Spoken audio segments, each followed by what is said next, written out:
56 nights crazy. I think 56 nights crazy. I think me and Yes go crazy. I think me and Young go crazy.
People don't go away, but I'm just back to go right now.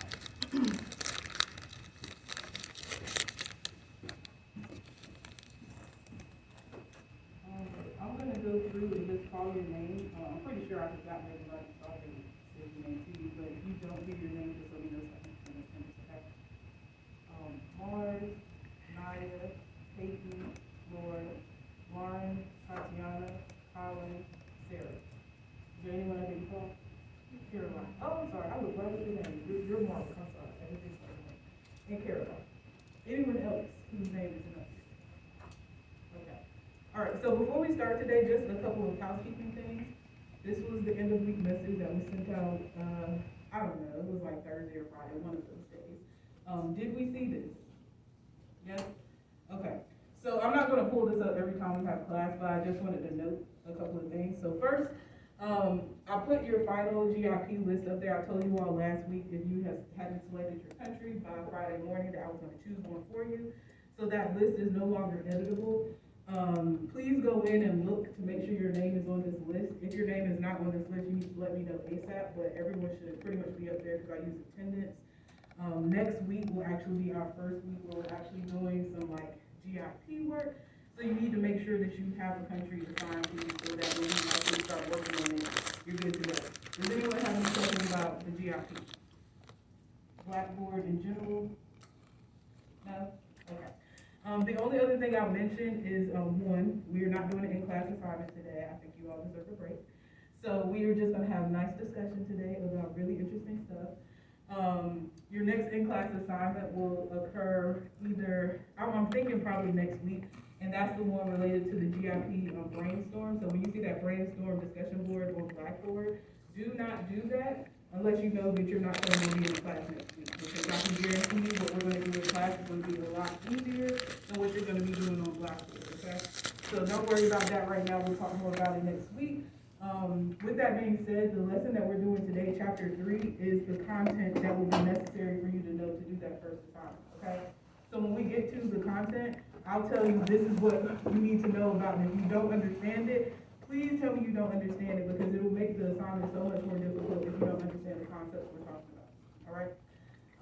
Only other thing is, at the end of class, I'm gonna take about like 10 minutes, 10, 15 minutes for us to do a review. I don't generally do reviews with the class because it's open book, open note, all the stuff is available to you. But I like to do it for the first one just because you don't know what the question is gonna look like. So we'll do like a very short review, and we'll use your phone for this. So it's like that poll we do type of first. And we'll do a review, just so you are aware of the types of things they're gonna be asking the quiz. But it'll be the only one that we're gonna do this semester. All right? Any questions, comments, or concerns before we start? All right, now Sonya, walk in next. All right. So today, I told you chapters 1 and 2. I think I told you all already that I think chapters 1 and 2 are the most boring ones. So if you were really interested in chapters 1 and 2, you're probably going to enjoy everything else that you're doing in this class. So this is the first chapter that we're actually getting into, where we're actually going to start talking about society and how it is actually built. So, as I said before, most of the stuff that you come into this class with, you already know about. So before I start going into these, how many people in here were familiar with the term culture before you walked in today? Okay. Familiar with the term culture? Okay. So we're going to talk about culture today. This is just our little overview. We're going to talk about norms and values, ethnocentrism and cultural relativism, transmission of culture and cultural variations. More than likely, we'll spend most of our time in here. The norms and values is actually the section that is related to your VIP project, so I'm going to spend good time going through that. And I'll give you examples, and if you don't understand it, please, again, let me know, because I can give you real life examples to make it connect for you, all right? Because when we get to the assignment, it's going to be, you got to give me these examples, all right? And of course, like I said, I always have trigger warnings in here, so these are the trigger warnings for what we are going to potentially be discussing today. And actually, the only one that isn't up here that I probably should have put up here is also sexual assault. We're going to discuss that as well, so I want to throw that out there for you. And when we get there, you'll know we're there. All right? So, first thing I want to talk about is what is culture. So, a lot of you already told me that you already have some idea of what culture is. So, I'm going to kind of quiz you and let you know, okay? So, I ask you, tell me something that represents your culture. What things are you going to name? Name me something that you would talk about if I ask you to describe your culture to me. What might you talk about? You said language. I saw your hand, Naiya. Tell me. Family traditions. Yeah, your family traditions. Did you have something, Lord? Looked like you were going to say something. I was gonna say language. Oh, what? That's two of y'all. What else are we talking about? Okay. Food. That's my favorite one to talk about food. Yeah. So we're going to talk about food today, if y'all don't know. What else? You said dance? Music? Sport activity. Your sports? What else? So the holidays you celebrate? Anything else? And of course, this isn't going to be like exhaustive. Go ahead, jokes. You said jokes? So I would say everything that is essentially on this list is an example of what culture actually is. And what culture is the culmination of your beliefs, your practices, your values, that you tend to share with people that live in close proximity. Oh yeah, religion is also a big one. Your religion is also a part of your culture. But the easiest way I like to kind of describe culture is essentially your way of life. Because all of these things that you named are a part of culture. And these all contribute to the way that people live their lives, right? So religion you practice, the food you're eating, all of those certain things. So over here, I have this example of the culture wheel. I think this is a nice visual to kind of give you an example of the things that make up culture. This is not exhaustive, but these are the things that people are most likely going to name. Y'all already named it. A lot of these things up here. And when we're talking about culture, we actually have two different types of culture. So the first one is known as material culture. Material culture is any form of culture that is tangible to you. You can see it, you can touch it. It is something that is visible, touchable. So let's go to the list that we created, and then we can jump over to the cultural if necessary. What over here would be considered material culture? That's tangible, we can touch it, we can see it. Food, So food, possibly sports, and possibly holidays celebrated. oh, I'm sorry, you went what? It's like I'm Greek, and we celebrate Greek Easter, and we do bread eggs, Mhm. cracking together. Yeah, so when we're talking about like holidays, rituals, which would kind of roll into the same thing, we're usually talking about there's usually some piece or a sacred artifact or something like that that has meaning to you. So if we were talking about like Christian religions, what artifact we would be using? The cross. So that's going to be connected to again that we'll talk about non-material in a second. Is there anything else up here that could be considered? You said music. Instruments. Mm-hmm. Clothing. Clothing. It's not. Oh, I'm sorry. We're looking at these two. So yeah, clothing. And there's one more that I would actually say. Well, it's a few it could be, but there's one more that I would actually say is material culture as well. It could be a little bit of both, depending on how much you know about it. And it's on this list and it's on that list. What am I talking about? We already kind of closed on traditions.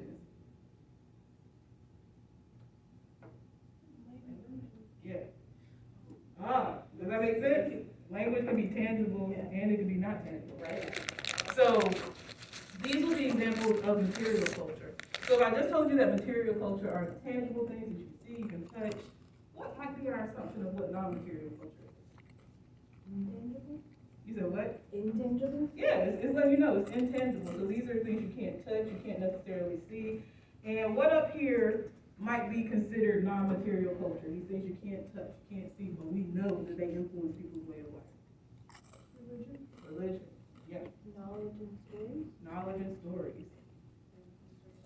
Mm-hmm. What else? A really big one up there that we're going to talk about today. It's up here or up here? What's up here? Values? Values. Yeah, I would say values is probably one of the biggest ones because your values influence how you see a lot of things, and that's going to influence what you do in your life. Does that make sense? Okay. So for the most part, I'm not going to ask you too much about, all of this in depth. You just really need to know what the difference between non-material and material culture is, right? So what I would say is, like, for purposes of this class, what we actually tend to focus on is this non-material culture, because material culture gets its meaning from the non-material culture. And so we're going to do an example of what that looks like in real life, okay? All right, so we're going to make another list, and I always use myself as the example for this. And before we make this list together, what I will say to you is that I'm not going to confirm or deny anything that is being put on this list. But at the end, I might tell you I'll tell you two of the things are true or untrue, okay? So I have on the ready, right? So let's talk about what assumptions we can start making because I'm wearing a wedding ring, all right, or married. Yeah, so the first assumption would be is I'm wearing a wedding ring, I'm married, right? So I'm married. So we assume that I'm married. What assumptions do we have that come along with marriage? Have children. Tatiana? That you live with your partner? Live with my partner. And who might people assume my partner to be? Usually a husband. So I'm not assuming nothing. that's what I like to hear. So husband, I'll put a question mark for this. We don't know. What else, Lord? Oh, was your hand up? Oh, I'm sorry. It looked like your hand was up. What else do we assume with marriage? So how did I get to marriage? What had to happen before that? Dated, Yeah, so so we relationship, possible sexual activity. we weren't gonna go that far. I mean, we were gonna talk about like the proposal and things like that. So let's talk about the proposal. Who do we assume proposed? The husband. The husband, yes. Husband, question mark, proposed. All right. So let's get to from the marriage to the actual ritual associated with marriage. What ritual am I talking about? A wedding, I'm talking about an an actual ceremony. Yes, so let's talk about our assumptions about weddings. What things do we know about weddings that typically happen at weddings? And again, these are all assumptions because we don't know if it's true, right? Father being out. All right. Let me hear. No, you're good because I know you can make this list yourself. Go ahead. But there's a religious component to it. It's a religious component. What else? I wore a wedding dress. And what about that wedding dress? Put white with question marks. Because again, these are all assumptions, right? What else? Is there anything that happens? Vows. So we have vows. What about names? Oh, yeah, that you took your partner's last name. I took partner's name.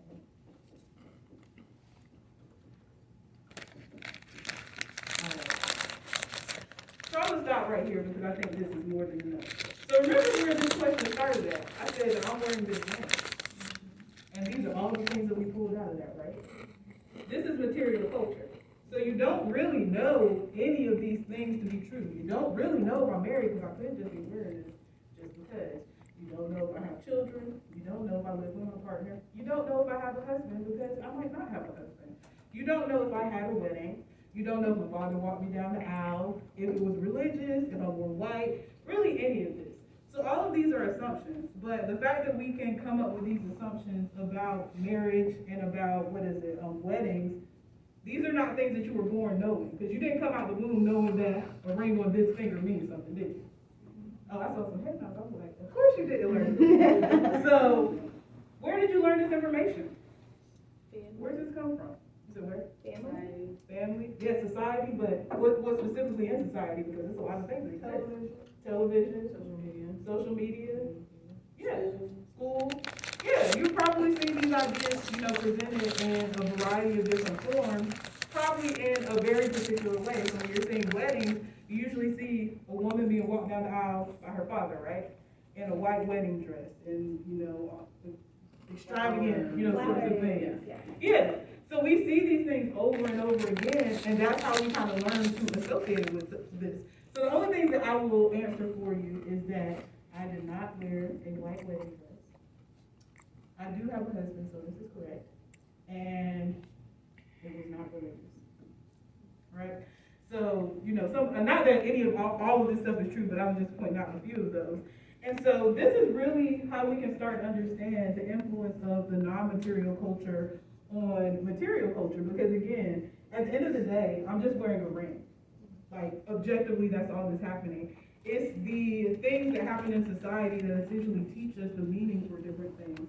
And like I said, we aren't born knowing culture, we learn culture. In the next chapter, we will talk about that learning process because everybody is essentially going through it, which is why we can all name these very similar things. We all didn't grow up around each other, but we know that these are things associated with weddings. We know that these are things associated with marriages because we're all getting this information essentially from kind of the same places. We're getting the same sorts of messages, which is why we can have this conversation, right? So, next thing I want to talk about are norms. So, I'm going to ask again, because I feel like this might be one of those terms. How many people in here are familiar with social norms, have heard this somewhere in your life? Okay. I didn't study the homework on it, so I learned about it. All right. Does anyone want to tell us real quick what a social norm is before I start talking about it? What is a social norm? It's like expected forms of behavior and interaction, and if they're not met, or if they are, there's like different kinds of reinforcement that's like positive or negative, and they could even be so far as like, in this culture, this is legally wrong, so there's a legal punishment, but there's also like, in this culture, between family, doing this isn't okay, and so if you do this, we're not gonna let you come to Thanksgiving. Okay. Well, that's a great definition because you hit on two really big points. Because social norms, first of all, are just talking about acceptable social behaviors in particular situations, but they can be both informal and formal. So when you're talking about the law, favorite thing to talk about, we're going to talk about more about social norms. So what we consider acceptable and unacceptable behavior, this is what we would consider like a micro level sort of conversation because we're talking about interactions. And I told you before that we don't focus on micro in sociology, except for when we do. This is one of those when we do times. So when we're looking at social norms as a social scientist, what we're looking at is if social norms change from time to time, what that indicates to us is that something has happened. We need to figure out what has actually happened. But even when we're talking about social norms kind of differ from person to person, and so we'll show how that works, okay? So this is just raise your hand if this applies to you, okay? So say you were at home, or rather, I'll give you an equal. So how many people in here would be okay with a complete stranger showing up at your house without a phone call? Just by show of hands. Yeah, we're just gonna say just a general stranger. We don't even know what they're there for. So nobody. How many people in here would be okay with a close family member or friend showing up to their house without calling? What they're there for. How many people in here would not be okay with anyone showing up at your house without calling? Okay. So it's kind of a mixture because what's socially acceptable to us is kind of dependent on who you are as an individual. So there's some of all of us here it's not okay to show up without a phone call. There are some people it depends on your relationship to that person. Some people it doesn't matter. The courtesy is you need to call before you come over. And again, there are some people who are like it really just depends on kind of individual circumstances. But for the most part, the idea is that it is unacceptable for people to just show up at your house, right? So, and that's not something that we necessarily were like born knowing. So where does this idea of we want someone to call before they come over, where does this come from? Why do you need someone to call before they come over? My house is my safe space. So it's your safe space. My place of peace. You said prepare to be around people. It might be kind of messy, and you haven't given me a chance to clean up yet, and my mama told me don't let anybody over if the house isn't spotless. So I can empathize with that. So you want to kind of be prepared, and depending on who that person is, you want to determine what that preparation looks like. So again, when we're talking about social norms, one of the other things about them is that social norms are not universal. Whatever you think is a socially acceptable behavior, I can almost guarantee you that there's some society out there that says absolutely not. So there is no such thing as a universal social norm because it really depends on the society that you're actually living in. But that's an example of an informal social norm. Down here, we have what would be a formal social norm, which would be something like the academic integrity policy. So this is essentially laying out what the rules are for you as students, and what happens if you violate the academic integrity policy. Disciplinary. So we're going to pick some specific. Plagiarism. If you are a plagiarizer in your class, violating, what's going to happen? You get kicked out, but you might not get kicked out. What's going to happen? You just failed the class. But there are like actual legitimate consequences for violating this. So this is what we would consider formal because there is an actual real consequence that there is usually some body that has power, institution, or person that has power to enforce this. This is what makes the formal ones a little bit different, okay? And like I said before, social norms do not stay the same. So I'm gonna take this back a little bit, and I guess depending on your age, it's really going to determine how much that you really know about it. So, how many people in here, and I'll go within the past year, how many people in here within the past year have you ever been to a restaurant or just somewhere where they had a smoking inside, I want to be specific, an indoor place where there is a smoking and no smoking section in the same building? You can barely find a bar that allows smoking. Okay, so nowhere within the last year. How many people in here within the past 30, 35 years have ever seen or been into a place that has a smoking and no smoking section indoors? Okay, so a few of us. So we know that this was socially normal at one point. And when I say indoors, I'm talking about just a regular place. A room like this, there's a smoking section there and a no smoking section there. That was actually a thing. And I want to say up until like the 90s, 2000. Even though you can find a few, still, like I said, it's probably going to be a bar or Hoover or somewhere like that. But what that tells us is that something has changed between the 90s and now, so we don't have no smoking section. So y'all are very smart. So tell me what we have found out between the 90s and 2024, that lets us know that we don't have smoking sections indoors anymore. Why don't we have smoking sections indoors? You said what? Secondhand smoking. We have lots and lots of data because originally the thought was smoking was only harmful to you, but we found out through lots of research and people dying that actually secondhand smoke is just as dangerous for an individual as the people that are actually smoking. So we're in this room and people are smoking over there, you might as well be smoking over there because you're all breathing the same air, right? So that's an example of how we use this behavior to essentially talk about what is actually changing in society, because social norms don't just change just because. It is an indication that something culturally has changed within the society. It could be, maybe it's a healthcare thing, maybe we get more research about it. It could be a variety of things, but usually we can go and point to a specific instance to kind of dictate why something has actually changed. Does that make sense? All right. So the next thing I want to talk about, I'm gonna pull these all up, are different types of norms. I'm going to start with law because this is the one I'm going to talk the least about. And Lori already kind of pointed out the definition, but if you are not aware, a law is actually defined within sociology as a formal social norm where the where violation of these particular social norms are enforced by a particular institution. And what is the institution in our society that is responsible for enforcing the law? You're probably going to name who is enforcing the law, maybe not the institution, but who is responsible for it? Yeah, so the criminal justice system, that is the purpose of the criminal justice system, is to enforce the laws that we have.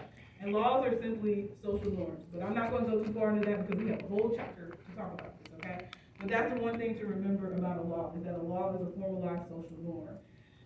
We also have what are known as folkways and mores, and these are two different types of norms as well. So a folkway is a type of social norm where it kind of helps us navigate our day-to-day sort of activities. It's not something that you actually think about. The biggest thing with a folkway is that when you violate a folkway, it's considered to be rude.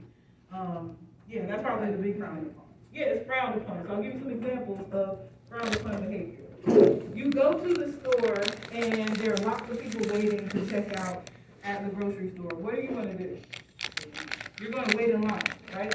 You're not necessarily going to think about getting in line, but you're just going to go ahead and get in line, right?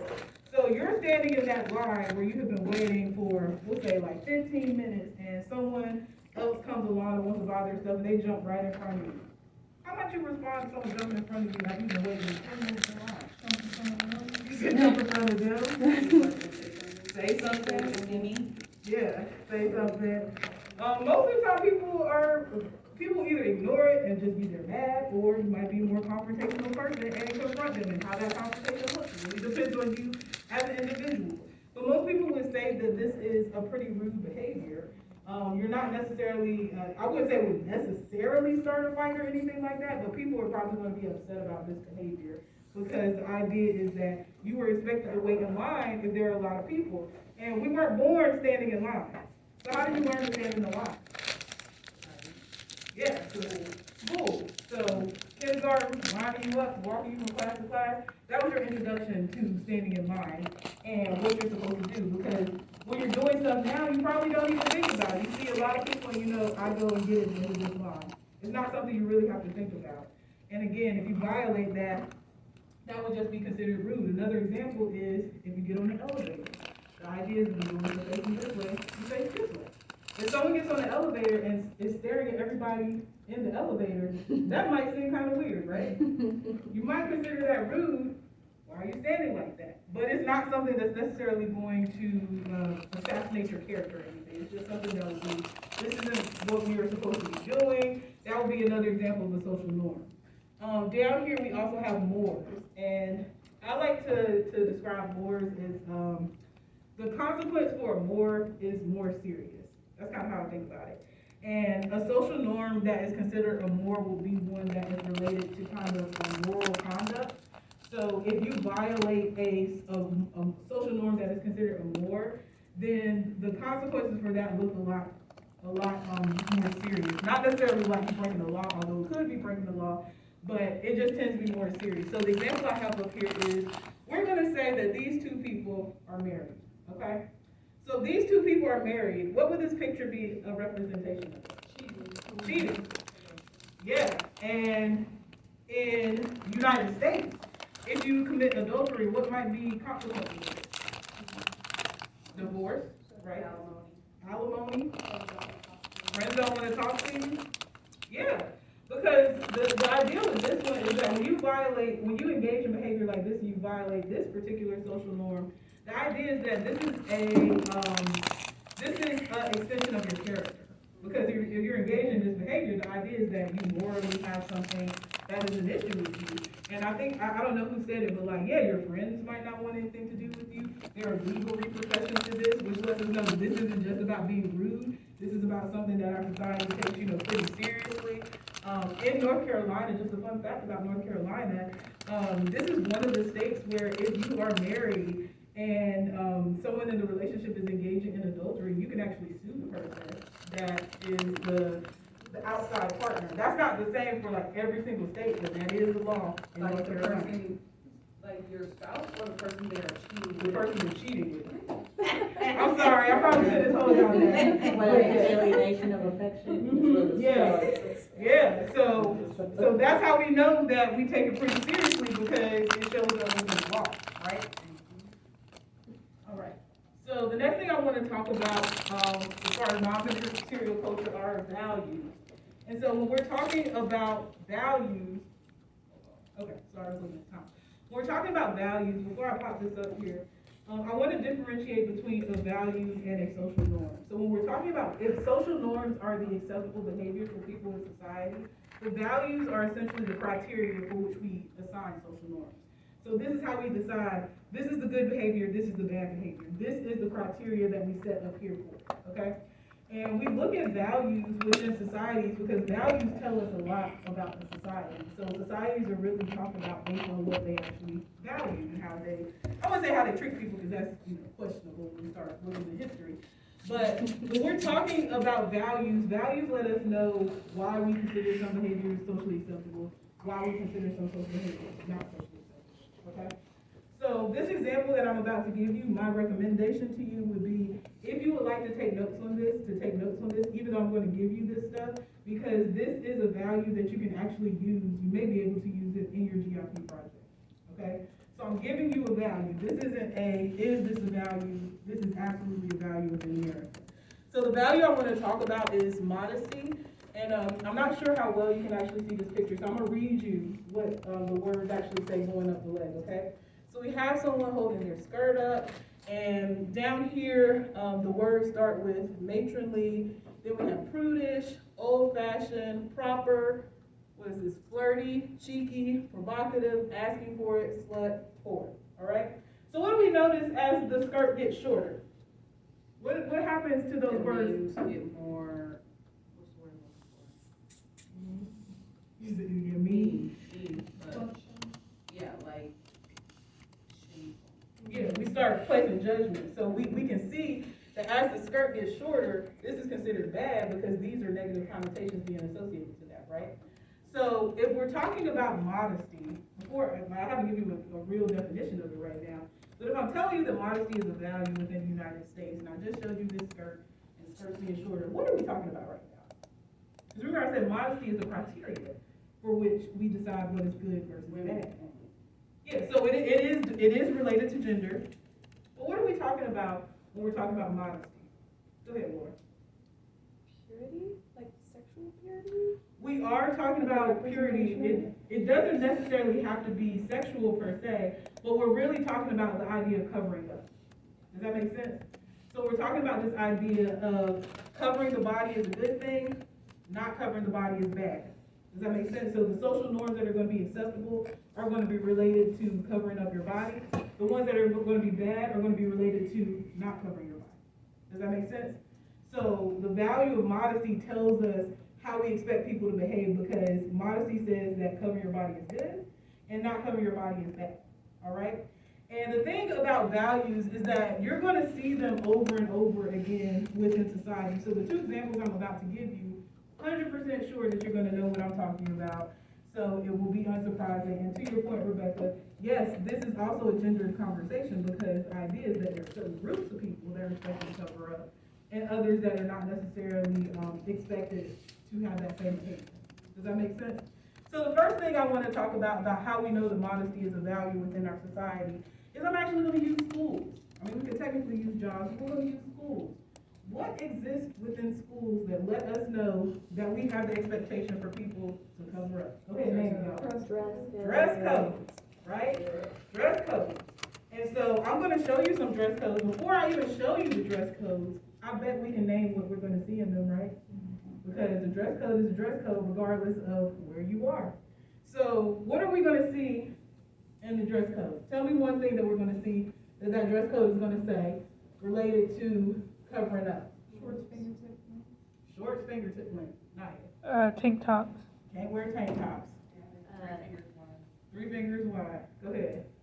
No tummies. Yeah, no midriff showing, right? No see-through clothing.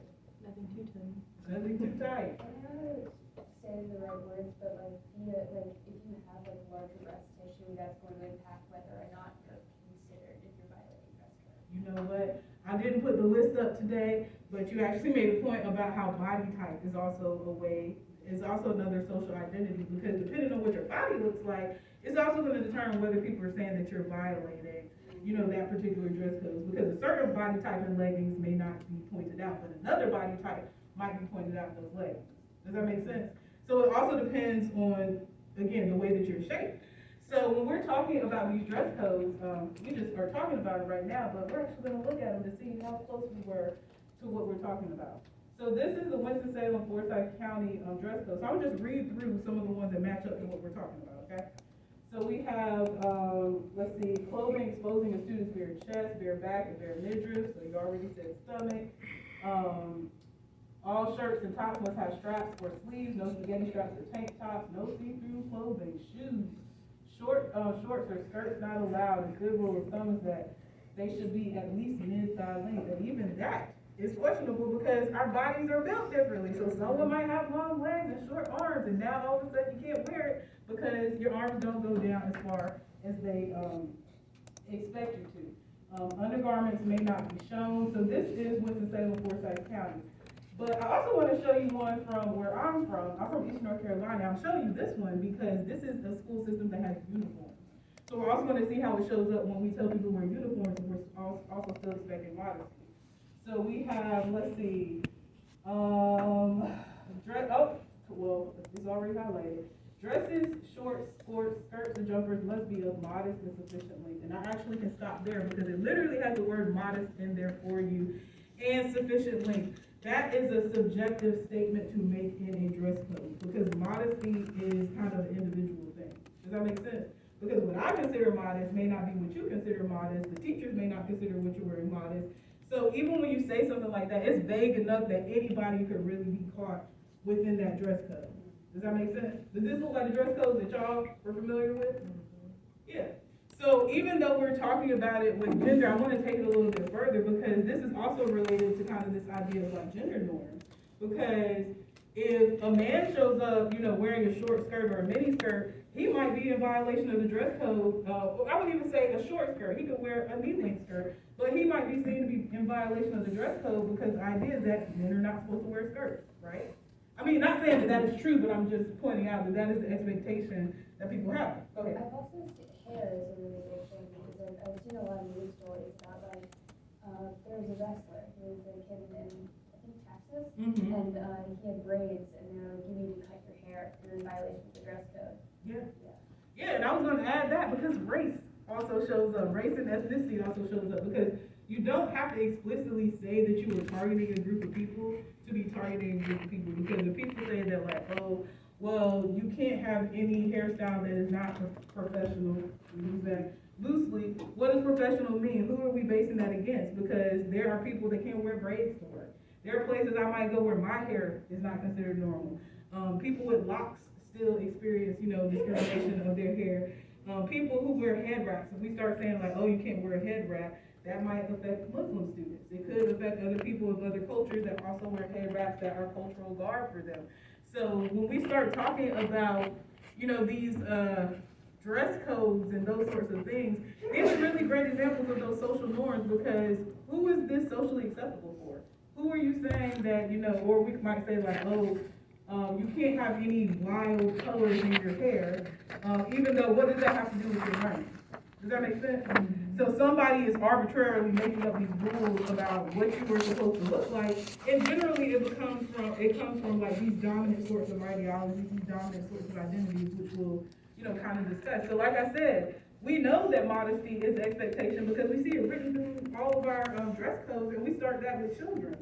But it doesn't just end with children, because we see these things show up in multiple places. And this is where I'll give the trigger warning for the conversation. But if I'm talking about modesty and this idea of covering up being good, not covering up being bad, and now we're talking about it as, I wouldn't even say necessarily as adults, but we're going to talk about it as far as crime. What am I talking about with crime and connecting to modesty? What does this conversation have to do with? Sexual assault, like what it says right there, asking for it. Yeah. You were asking for it because your skirt was too short. Yeah. And so, the first thing I would say is to debunk that. Is that when we're talking about abuse, especially like sexual assault, anything like that, abuse is about power. It does not matter what you have on, it is literally a crime of power. And so when we're talking about this idea of modesty, when people are going to trial for, sexual assault, one of the things that the victims are typically asked is what? What were you wearing? What is the purpose of that question? What's the purpose of the question? To somehow make it the person, the defendant, less culpable, because the public and the jurors will see it as, well, clearly. Clearly. Yeah, it goes back to this idea of modesty, that, well, if you weren't wearing what you were wearing, then this probably wouldn't have happened to you. If you had covered yourself up, then this would have been less likely. We call this victim blaming. And this is like an actual defense that is used in the courtroom, which lets you know that, yes, this is something that our society says is a good thing, because we're using it to judge other people's behavior. And like I said, what you're wearing doesn't really have a bearing on whether you're going to be sexually assaulted, because you can have on everything or nothing. And it's not going to make you more or less vulnerable to assault. It's literally, if someone wants to do this behavior, it doesn't matter what you have on. So you're not, provoking this sort of behavior. That is something outside of you. But again, this is demonstrating to us this idea of modesty being good. So we'll see it all over. So like I said, we see it in the criminal justice system. We see it in the ways that people are supposed to dress in schools, all of these different places. So when we're talking about what is known as a value, the value isn't going to be just a behavior. It is going to be kind of a litmus test of what the behaviors are and how we respond to them. Does that make sense? Go, you have a question? No, it's a statement related to something like this. Because when I be on my phone 24/7, even though I be on Snapchat, like around like midnight or whatever. I have like random people random guys that would just add me, and then they would text me and ask me like, "What are you wearing? Can we see what you're wearing?" Like stuff like that. What you look like. For me, I don't like to give out all my information. If you're not like really close to me, then I don't know you like that. Like I can't. That's why I hardly give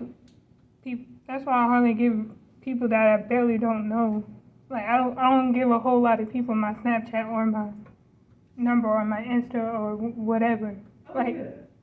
That makes a lot of sense because again, I get treated differently than everybody else. Mm-hmm. So my experience was it was a lot of bullying going on for me, and I couldn't, and again, it had to deal with me switching schools, switching programs.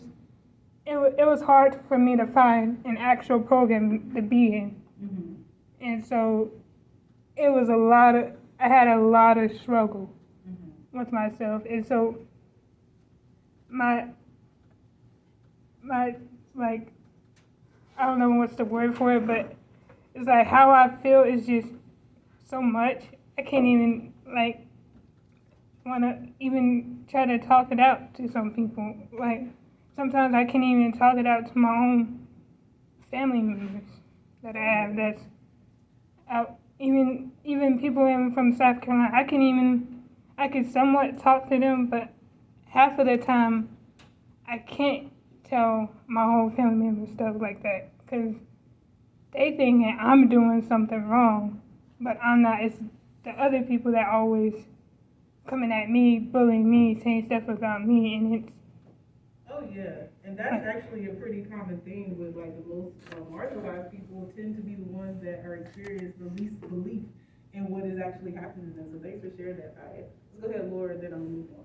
I feel like also, like, I don't know if it's just because I've been getting older and I've been noticing things, but I feel like also modesty goes in the opposite direction as far as like value in society, because if you're, showing it in a certain way or dressed a certain way, you're shamed in these ways and in the same breath praised in these ways. But then if you cover up and whatnot, it almost goes towards that like you are not attractive, you have no value assigned to you now in this sort of like male dominant perspective. So I feel like it goes both ways though. Like it's we just can't do anything right. Yeah.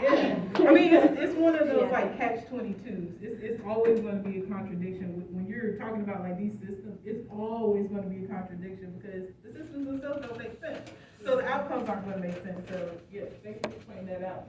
So next thing I want to talk about is ethnocentrism. Is anyone familiar with this concept before I start talking? Okay, tell me what you know about ethnocentrism and I'll tell you what I know. Basically, it's just like all the culture that I'm a part of is like the one, and everybody else is weird, and everybody else is strange and wrong. Yeah. You're so smart. Yes. So ethnocentrism is quite literally the idea of my culture is the baseline, yours is inferior. We also call this cultural ignorance. This is essentially using your culture as the baseline of like judging everyone else, and I like to use this little bumper sticker up here. As this is not to advocate for this, but this is just an example of what ethnocentrism looks like. What is the official language of the United States? There isn't one. Yeah. So there's just a bunch of different things happening. So there is no official language. So when we see things like this, where people are saying, you need to speak English, this is a great example of ethnocentrism because English is not it might be the most spoken language in the United States. It is not the only language. It's not even the original language of the United States. If you are in a society that is not European and you are speaking a European language, it is very likely that your society has been colonized, especially if you know nothing about the indigenous language of the people there, right? And so when we're talking about this idea of ethnocentrism, because I'm about to take a real big leap, but come with me, y'all. I like to talk about genocide because these may seem very far from each other, but not really. So before I make this connection for you, what is a genocide? Because I know we know. A mass execution of a certain group of people. Yeah. It's based off of race, gender, religion, ethnicity. Really anything. Yes. So what about the entire culture identity, not just like, not just with murder, but also just like, either like, conversion to the, African slaves and turning into white Christians. destroying religion, destroying practices, destroying cultural elements. Yeah. Yeah. And we actually call that cultural genocide because a lot of people hear genocide and they're just thinking about the extermination of people. Actually, you don't even have to get rid of all the people to exterminate their culture. You can convert them, like you said, with their religion. You can put them into schools where they're not learning anything about their history. You can burn all the books from their cultures. Like, there are many things that you can do that you don't have to actually touch somebody to actually do it to erase their culture. But the reason why I like to talk about genocide and ethnocentrism, this right here is the 10 stages of genocide. And when we talk about genocide, what's the genocide that's usually on the tip of people's mind when we're talking about this? The Holocaust. Well, for purposes of this class, I don't even like to go outside the United States because we also need to talk about what has happened here. So when we talk about genocide, a lot of the times people talk about that systematic extermination, but there are 10 steps to get there. So the extermination is the last part. There are lots of things that happen before we even get there. And what I usually tell people is that it always starts with an idea. Always starts with an idea, usually with the language and how we describe people. And the language that we use to describe people, especially those who have experienced genocide, tends to be very dehumanizing. You're talking about them as if they're animals. You're talking about them as if they're not people. There's usually some kind of slur that you can, that people say about them. And by slur, I don't mean just a bad word. I mean that there are words you know that you are not supposed to call groups of people because there is such a historical context that is actually there. And it really starts with this idea of ethnocentrism, because the idea is that my culture is better than yours, so why does yours exist? You know, what was one of the first genocides to happen in what we now call America? What group of people? Native Americans. Yeah, indigenous people. That was a genocide. It was a genocide of the African people. Go ahead. What about the Japanese people during World War II? The internment camps. Yeah, the erasure of like the culture. So like I said, it's not just about the violence, because all of those were violent, but it's also about like the things that you're teaching people, the erasure of like not knowing anything about your actual culture. So so when we're talking about, again, these 10 stages of genocide, I like to talk about the United States because the United States does not get enough smoke for things that it's done to a lot of other people. And even right now, we are currently in the midst of like actually watching a genocide happen right now. Does anyone know what I'm talking about? There are actually a few, but what's the really big one I'm talking about? Palestine. If you're not familiar with Palestine, I'm not going to go too deep into it, but there is currently a genocide happening right now in Palestine, literally textbook genocide. And the only reason it's not really being talked about is because the United States is funding it. And because we're funding it, we don't really want to call it genocide, because then guess what? We're guilty of crimes against humanity. And that's not something people really want to necessarily contend with. Go ahead. I would not say it's on the same level, but at all going, it's hard to compare it to anything, but there's currently comparison elements of genocide that's going on in the queer community, specifically trans people. The dehumanization, language, organization, polarization, the rates of hate crimes for trans people and non-passing cis people has increased rapidly. Laws are being passed to mark people as trans, put people in prison. In Florida, that actually recently just got passed, that if you are pulled over and you don't match what is written on your driver's license, you can be sent to prison. Yes, and I'm very glad you brought that up, because like I said, it's not just about race or ethnicity, because I would absolutely agree with that. What happening to trans people is an example of genocide. And just because it isn't like a big, systematic thing and people aren't like, talking about it, doesn't mean it's not still happening. Does that make sense? So all of this, and the reason I like to talk about this with ethnocentrism is because it always starts with an idea. It's not the idea, not that the idea is great, but the idea is what starts. It's when you get power to do something with that idea that it really becomes a concern. And because we don't talk a lot about what leads up to genocide, a lot of people are just stuck on the end part of it. But if you know how genocide actually happens, when you start hearing language, like that's the red flag. So what I would say is that if you haven't been keeping up with what's happening with Palestine and Israel, watch the news and look how they're talking about Israel versus Palestine. And you will see a clear difference in the language that's being used to describe Israel, and a clear language difference between what is being used to describe Palestine. And it's controversial at this point, but I say this, and you can quote me on saying it, as a social scientist, it is absolutely a genocide happening in Palestine. It does not matter that people don't want to name it that. It is absolutely a genocide that is happening right now. All right? Okay. And the next thing I want to talk about is cultural relativism. So if ethnocentrism is using your culture as a baseline, cultural relativism is essentially the antidote to that.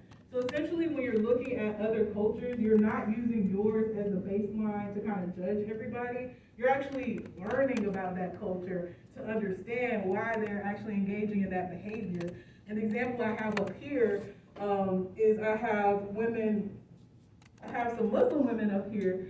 And in Western societies, the idea is that, Muslim women are oppressed, because they have to wear these things, and Islam is oppressing people, within this culture. But if you talk to people that actually practice this is not necessarily what they're going to tell you. That is just the belief of people from the West.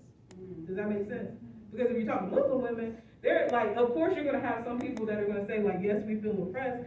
but not in the way that we assume that they are. Because flip side is we can talk about Christianity in the United States and Christianity oppressing women here, right? But we don't talk about Christianity as oppressive.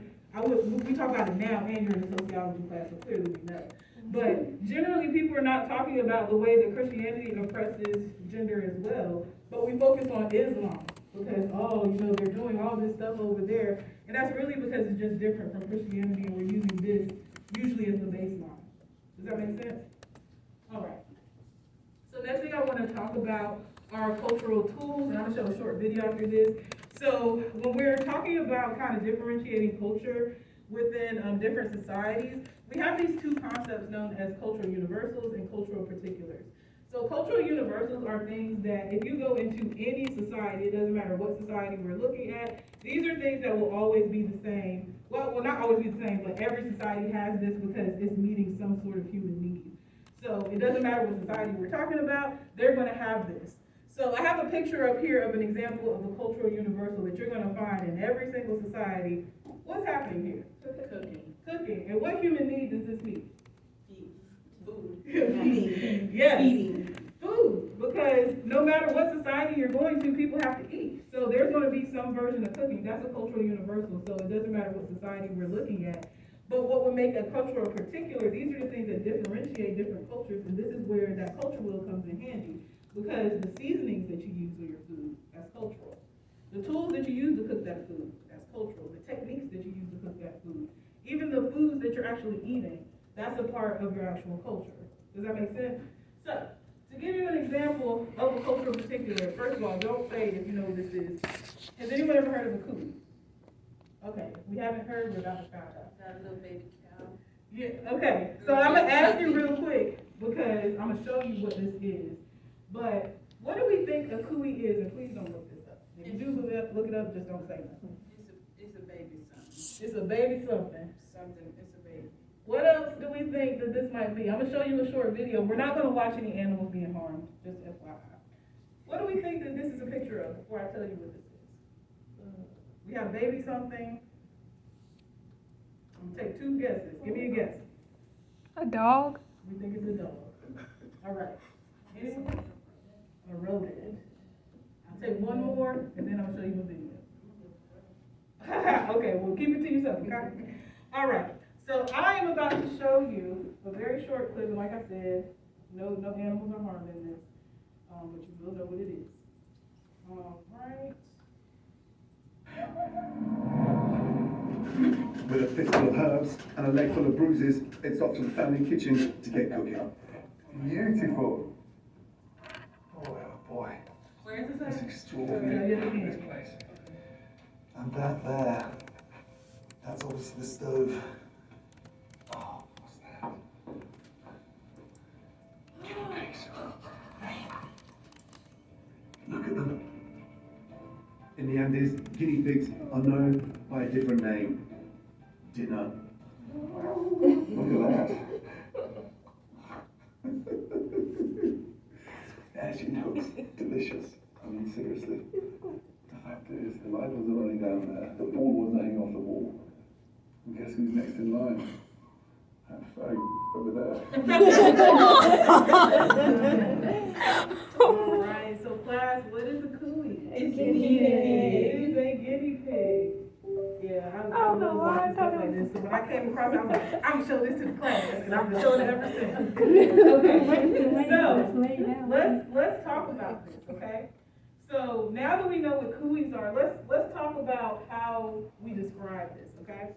So how do we experience guinea pigs in the United States?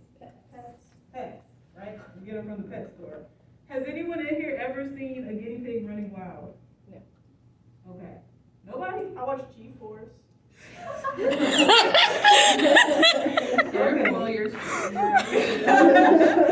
So outside of G-Force, we haven't seen them running wild, right?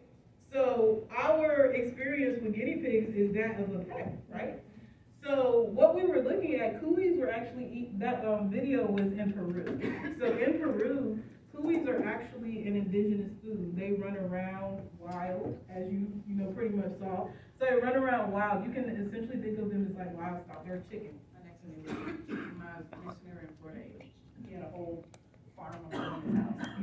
And so this is what I would say with, especially when we're talking about, food. So I'm gonna give you an example of ethnocentrism and cultural relative way to talk about food, okay? Ethnocentric would be, oh my God, I can't believe they're eating that. That's so gross.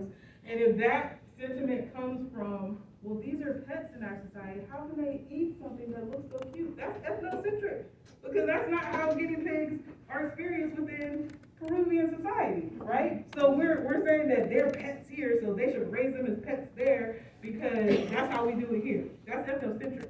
Go ahead. So I grew up going to, this is gonna sound crazy, I grew up going to a Quaker commune over the summer, so I spent my summers there, and we would take care of cattle. So I got very close, like I raised one of the cows there, and we spent time with her.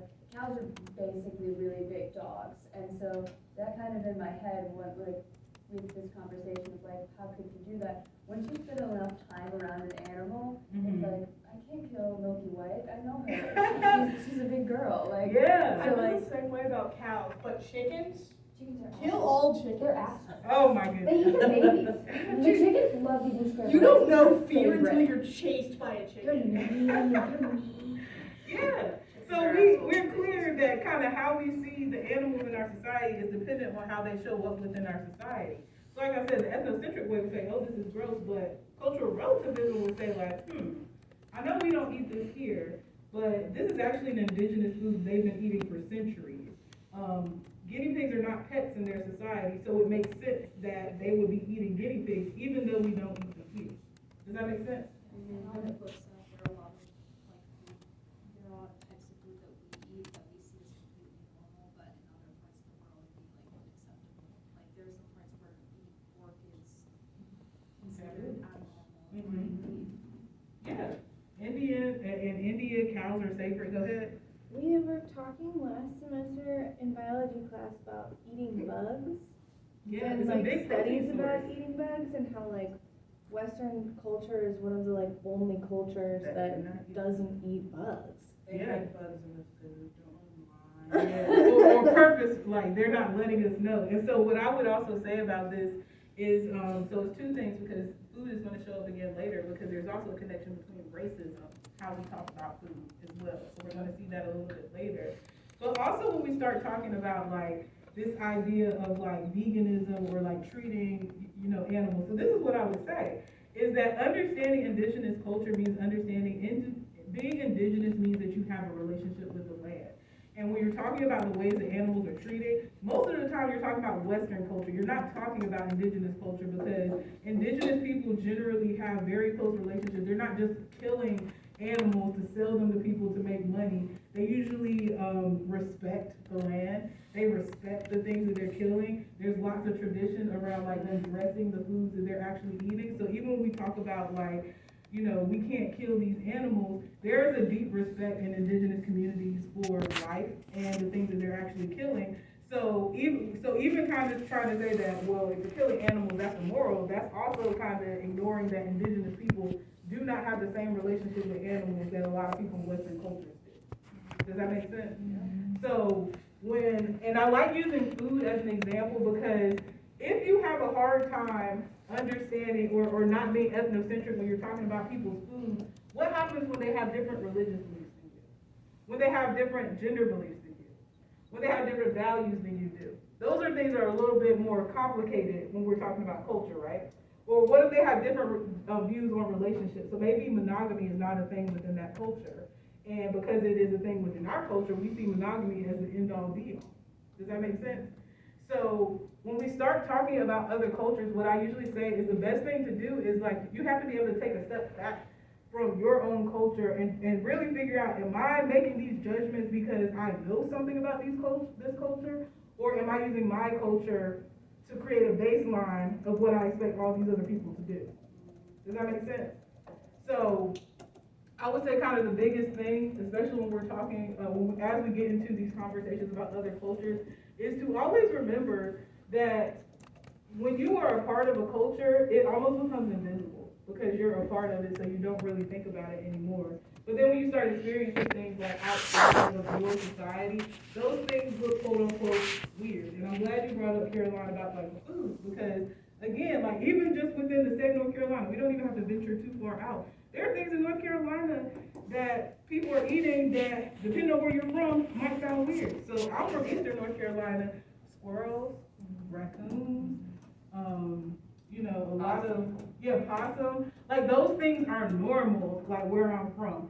But if a restaurant in Greensboro decided to serve possum or squirrel, there are going to be people up in arms about that. Yeah. Right? And so even the foods that you're eating, like, within your state are, like, very, very regional. And I know we're talking about, like, pork and, you know, being in North Carolina is a pork state, but you don't even have to go outside North Carolina to find people that are not eating pork. Most stuff that. Liver much?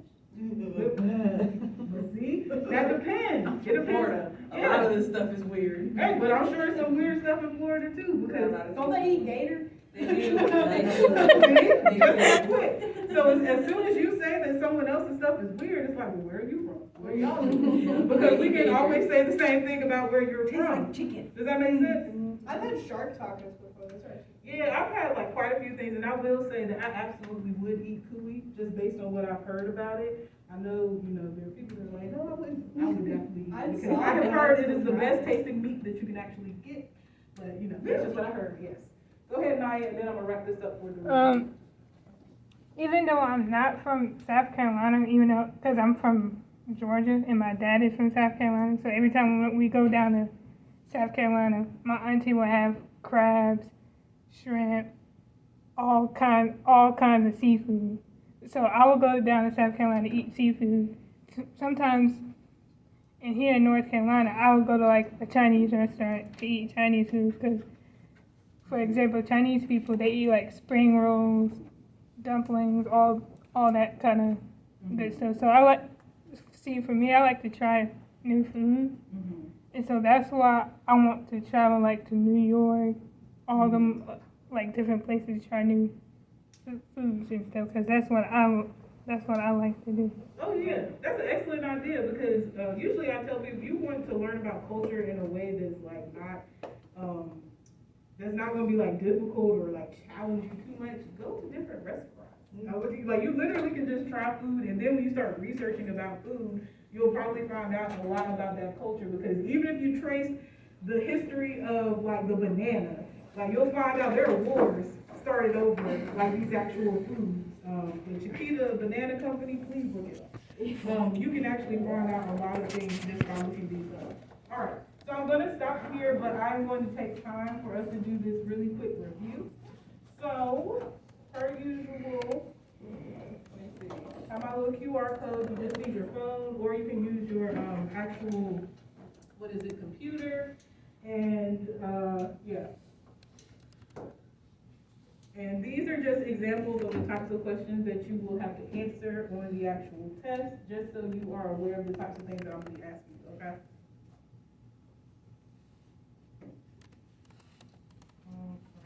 And if you are having trouble getting in, just let me know.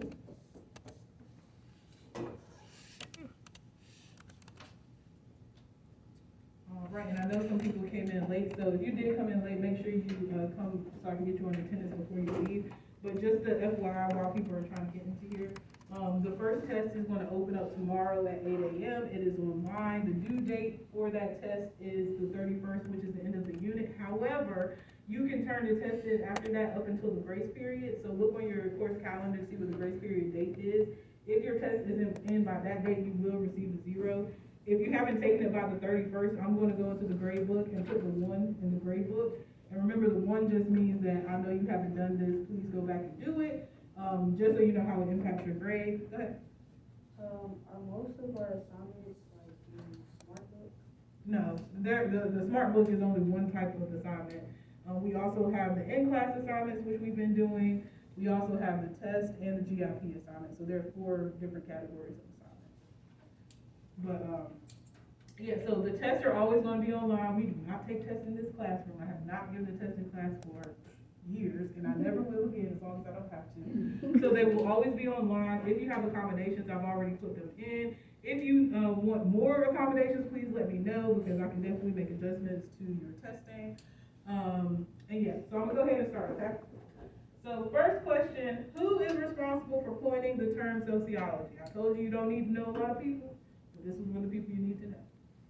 Who is this person?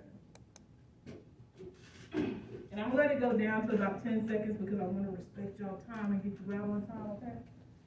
So I'm gonna show the results and then show the answer. So, correct answer, Comte. August Comte is the person that's responsible for coining the term sociology, okay?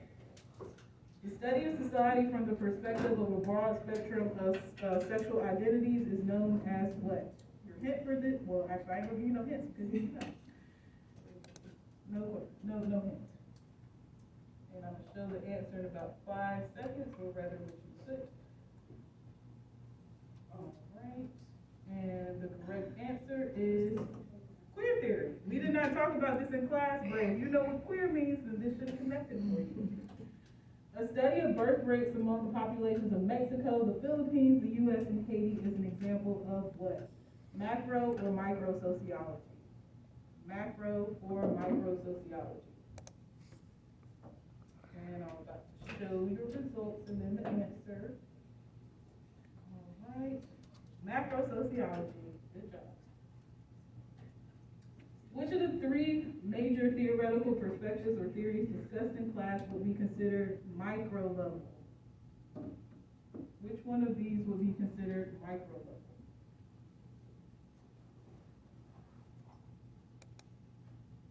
All right, I'm going to show the results now.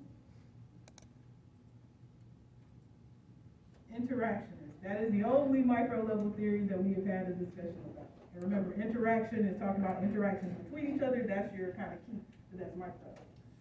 A study that is considered to have good validity. This is a definition question.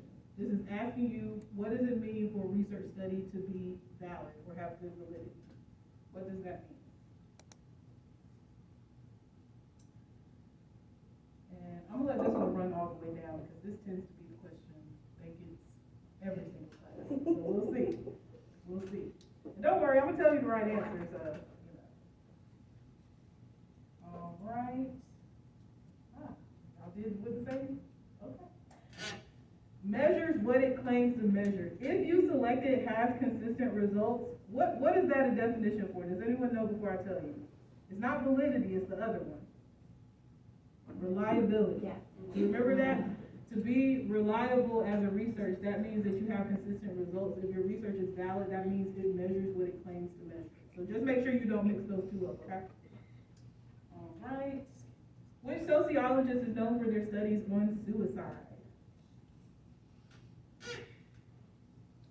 And I'll run this one down to 40 because I didn't realize I had a minute up there. So when it gets to 40, I'm going to show the answers and then the right answer.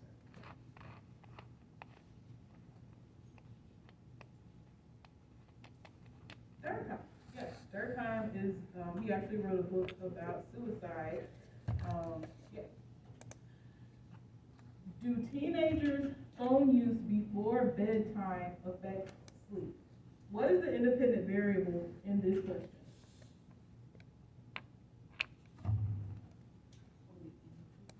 Yeah, independent variable.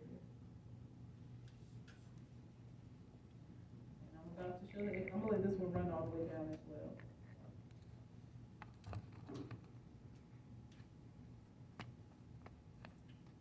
All right. Yes, amount of phone use is the independent variable because we think that this is going to have an impact on what? Sleep. The quality of sleep. And what variable would that be? Dependent. Remember, the independent variable is the one we think is going to have an impact on the dependent variable. Correct? All right. The obvious and intended function of a phenomenon or institution is known as what? This is a definition question. The obvious intended function of a phenomenon or institution. And I'll let this one run down. And I will show the answer. All right. This is a manifest function. This is the function where the institution is doing what it said it was going to do. I think the example we talked about was education. Learning in school is the manifest function because that is what schools were originally built for, right? All right. Oh, y'all already there. Which of the following theoretical perspectives would maintain that culture reflects a society's dominant ideology?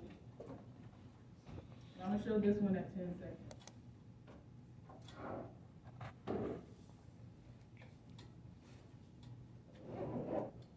Alright. Conflict theory. And this is conflict theory because it's talking about a dominant ideology, which means that there's a marginalized ideology that is also not being heard, hence conflict. Alright? Which of the following terms is used to describe a systematic, organized series of steps that ensures maximum objectivity and consistency in research?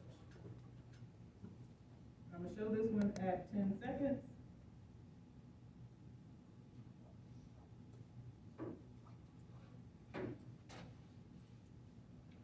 Right.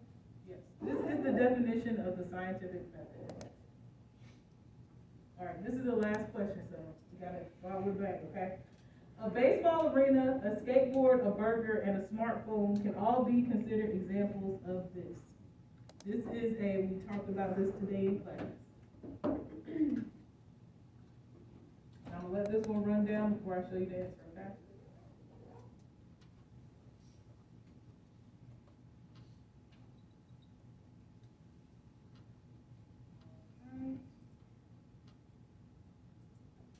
Material culture.